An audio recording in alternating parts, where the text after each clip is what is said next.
Today's topic is gonna be what I highlighted and showcased last week.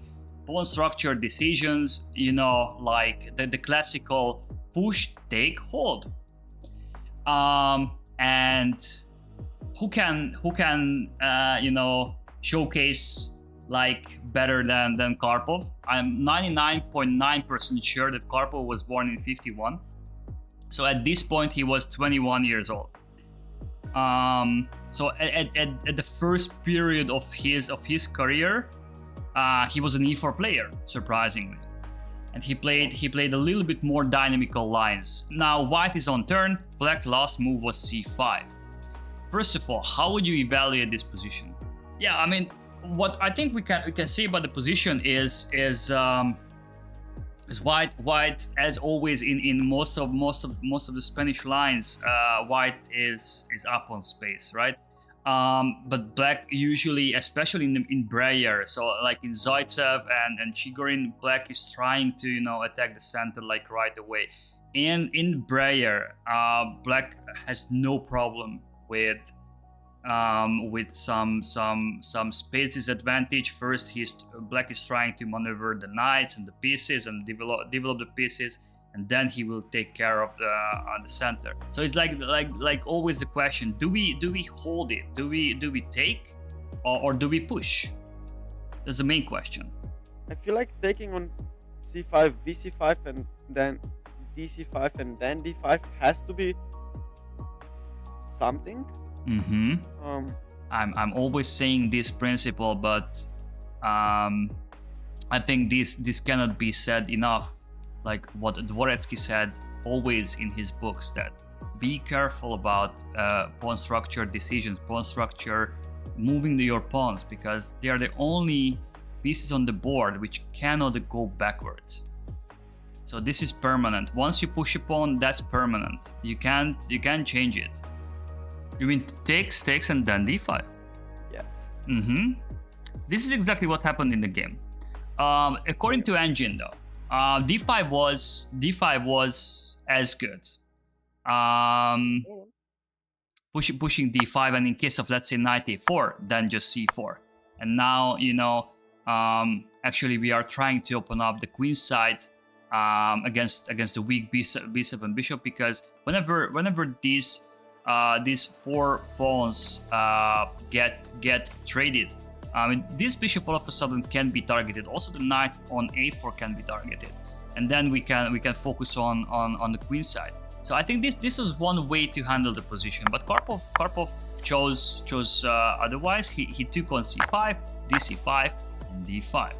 I don't want to highlight everything because I will still need some answers later, but we can definitely say that the point of this decision, this pawn structure decision by Karpov, was definitely paralyzing. One of the main ideas is paralyzing the b7 bishop, because now the b7 bishop has basically no future on this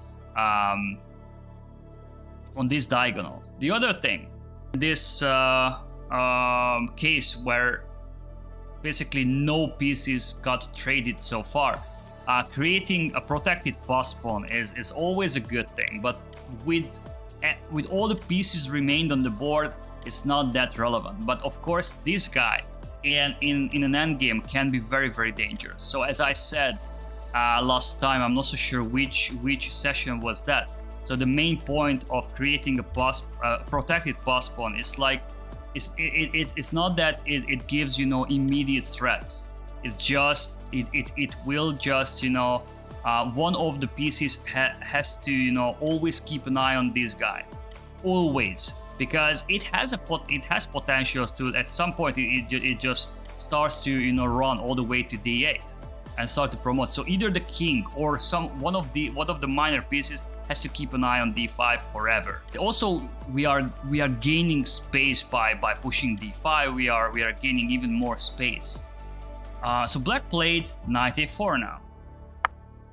This is what Gligoric played. Your turn. By this move, what was black's intentions? Probably to play c4. Exactly. After c4. To bring something to c5, probably the knight Probably the knight. or the bishop. I mean, Or the bishop. Yeah, that's here comes the other question. Trading down these bishops, who will get benefited by that? I think black would be the one benefiting. Of course. Not of course. It's not like 100% obvious, because if we have to decide which bishop is better, like for black, obviously the dark square, right? The dark square bishop is better, but I mean, there are some very, very important dark squares. I don't want to highlight every single one of them, but one is definitely the d6 square. So on d6 square, basically, what did we learn about blockades? Like I think when we checked the isolated pawns, right? Now black is not going to make a blockade against an isolated pawn, but against a protected pawn. It's almost the same principle. So it's the blockading piece is a dark square, right? So what do we have? A dark square bishop. So whenever something, potentially a knight, will make a blockade on a dark square, it's not a bad idea to eliminate the opponent's dark square bishop. So basically, this dark square bishop, maybe not now, but later, can kick the knight out from d6 whenever it creates a blockade, which is going to be very, very important. For other reasons, I don't want to make spoilers here. So trading the dark square bishops down, it would definitely favor black. Why couldn't he? Here comes the point of this decision. This is what I also didn't want to make spoiler about. So usually after b takes c5, d takes c5, d5, in Spanish structures, it's not a big deal. It's not that big of a deal that could create this type of pass pawns, because in case of c4, it's always double-edged. It's always double-edged. But now c4 was not available because knight was hanging. And by this push, I mean, black is losing a pawn. So he couldn't really do that. If c4 would be the case, then what Karpov played, b takes c5, d takes c5, d5, would be wrong. Instead, he should have just pushed simply d5. But since the knight was on a very, very unfortunate square, so black had to lose the tempo to move the knight away. It gave Karpov time to react against knight a4. I mean, of course, I have to play c4. Right? Yes, exactly. In order to stop c4, bishop c5, in order to stop the trade of these bishops, it's very, very important. By the way, by c4, we actually give black some counterplay, because obviously after c4, b4 will be happening, and it gives a knight a very nice c3 square where it can make trouble. It was clear from this point, he pushed c4 and allowed b4. It was clear that Karpov is not playing for any type of endgames. He would like to decide the game in the middle game. I can assure you that this was in terms of pawn structure, it was not a good decision. But keeping the dark square bishop on the board, it was so much more important. We will see why. We will see why. All right. Obviously, black played b4. Your turn. I think I would play f4 here. Or maybe firstly knight e2 and then f4. But I like f4 right away because knight e3 just queens e2. Yeah, you could play f4, but Karpov was super smart here. He didn't push f4 right away. Why is that? What would happen after f4? So actually, f4 is basically, if you wanna push f4 later, I mean, black cannot do much about it, right? Yes, that's So whenever he goes bishop d6, you just simply go knight f5. He cannot play g6 bishop d6 just to prevent that, because a6 is hanging. So in order to do that, he has to lose a lot of tempos. King h7, g6, and then bishop d6. Of course, we will not wait until then. I mean, we will push f4, but we can make some preparing move first. Problem with f4, in my opinion, is bishop d6. And now you have to make a very serious decision. Maybe later, if you make enough preparing moves, maybe you don't wanna decide right away the fate of these pawns, because black can never really take, right? So whenever this cannot happen. This cannot happen, because then you are just going to push e5 and this center. I don't think black can handle with this center without sacrificing some material, on d5 or something, whenever you push e5. This is just too strong. But what about bishop d6? Now you have to decide what to do, right? Because the problem with knight f5, I'm not so sure, maybe he can take here. Probably he can take there, and you just lost the pawn. Knight d6, queen d6, you might grab his bishop pair, but you just sacrifice a pawn for that. I don't think that's worth it, right? So now, what the last thing you wanna see? Let's say if you play rook f1, for example. Last thing you wanna see, as we highlighted earlier. Now this is not the same. This is not the same, because now you are missing your darker bishop. So now pushing e5 is not going to be that simple. Obviously, in this position I'm talking about. So it's so much different. This is so much different, because now obviously you're gonna push e5, but with the darker bishops down, you can never really push e5 in that position, right? The problem with this idea, with pushing f4 right away, that after bishop d6 you have to decide. You might don't want to decide. You might want it to keep it that way. So probably you have to push. But what if after your intentions after pushing f4 was not f5? What if you wanted something else?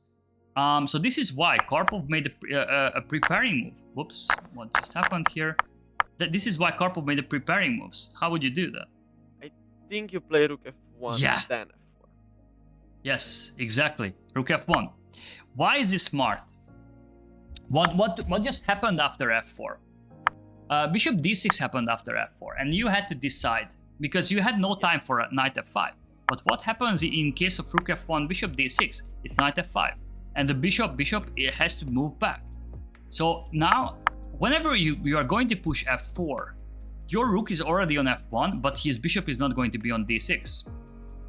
So like you see my point, right? So if you push f4 and bishop d6, you have to decide. But but in Karpov's case, the rook will be already here. But black cannot really, in terms of f4, only for black, only bishop d6 is a useful move. Nothing else. But this bishop d6 cannot happen until f4 has not arrived. But whenever f4 is going to be the case, we already made a very, very important preparing. So we are going to get an improved version compared to this position. That's very important. Okay, he played rook f1.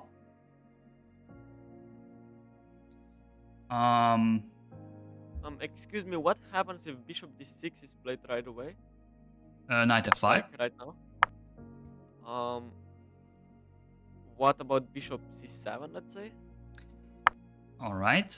Bishop. I don't think bishop c7 is a very good square, because now maybe bishop b8. Okay, now, because maybe bishop b8. yeah, bishop, maybe. because now you need to keep an eye. Yes. So now you don't have knight c3 in case of queen c2 or Yes, something. yes. So probably bishop b8. I mean, now we are just going to, I don't know. The problem is now you can never push g6. So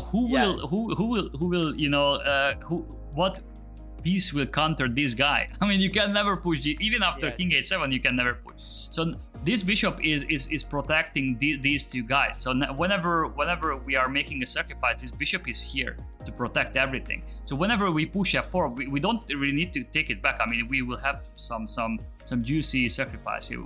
I just probably play queen a1. Another preparing move, you know. And then you know, whenever we are actually from now on, I don't really mind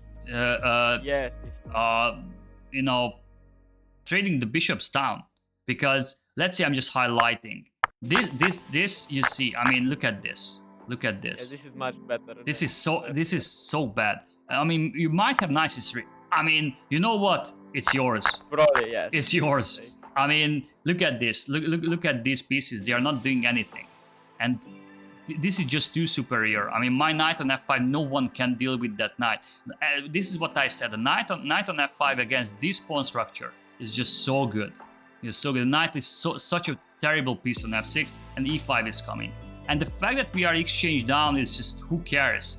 I mean, the rooks are only dominating the minor pieces if they find open files, but they are just basically stuck. They are just stuck in the last rank, and they are not doing anything. They are not even defending. I mean, this rook is defending this pawn, which is not, doesn't have to be defended.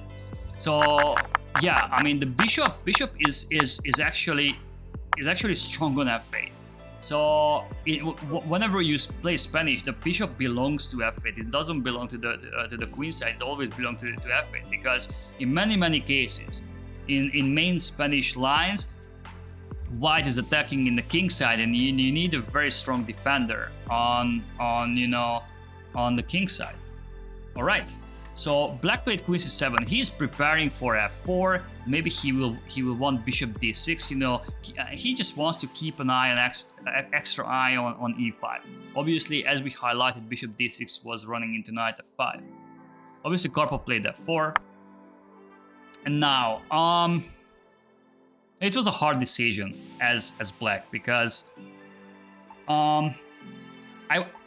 besides the text move, I was analyzing, you know, bishop d6 and e takes f4. I think bishop d6 was probably giving better chances, but it didn't really change the position so much. He could, I mean, white could still go for the same thing what happened in the game. I think e takes f4. I don't want to show you what could happen, because then I would you know, make a huge spoiler about the game. E takes f4 on the other hand doesn't make any spoilers. So bishop f4, bishop d6. This was running into bishop f6, queen f6, knight f5. It just everything is coming with the tempo. I know I said that trading the darks or bishops down is probably not the smart decision, but now our rook is on f1. It's very important, and it just creates you know, immediate threat. So here we are probably winning some material. So now black either loses h6. So let's say going back and knight takes h6 and gh rook f6, or he either goes queen e5 protecting f6 but running into knight f3 as well, and then we are going to push e5 next move. Because of concrete reasons, this is just bad. So obviously Gligoric didn't want to go for this. So he tried to stabilize the center, he tried to stabilize the very important e5 square, and he played knight d7. Okay. Karpov played queen c2.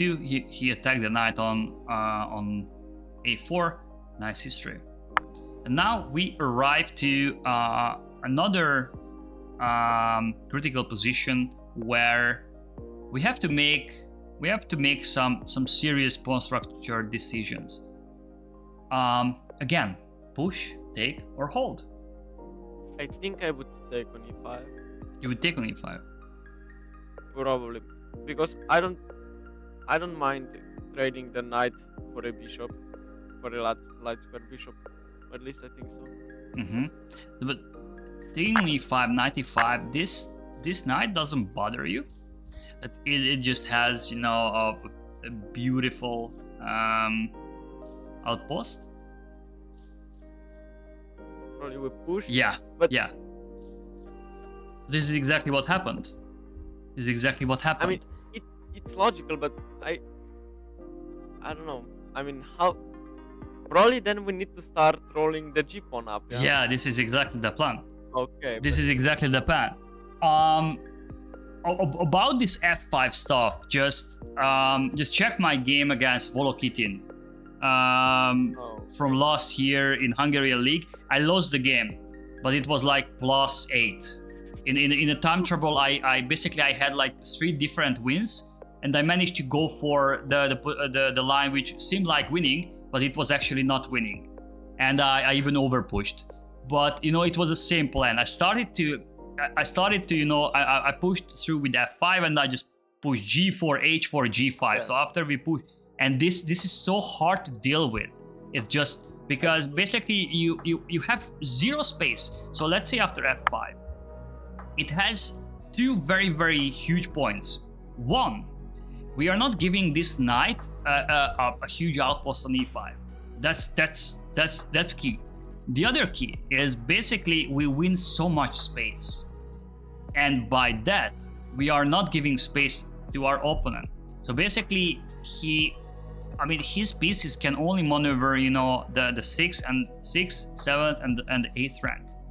But if we allow the knight on e5, all of a sudden he would get access to a lot of things. Cannot really you know, do anything here. The only plan is this, but as I said, until the you know, the heavy pieces remain on the board, I mean, this will do 0 harm in our position. He cannot create boss pawn or anything. He can overattack this guy.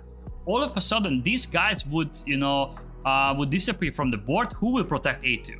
All of a sudden. But of course, I mean, we cannot and we will not trade the heavy pieces down. Obviously, this f5 might close, you know, the center might close the king side a little bit, but it's just a temporary decision.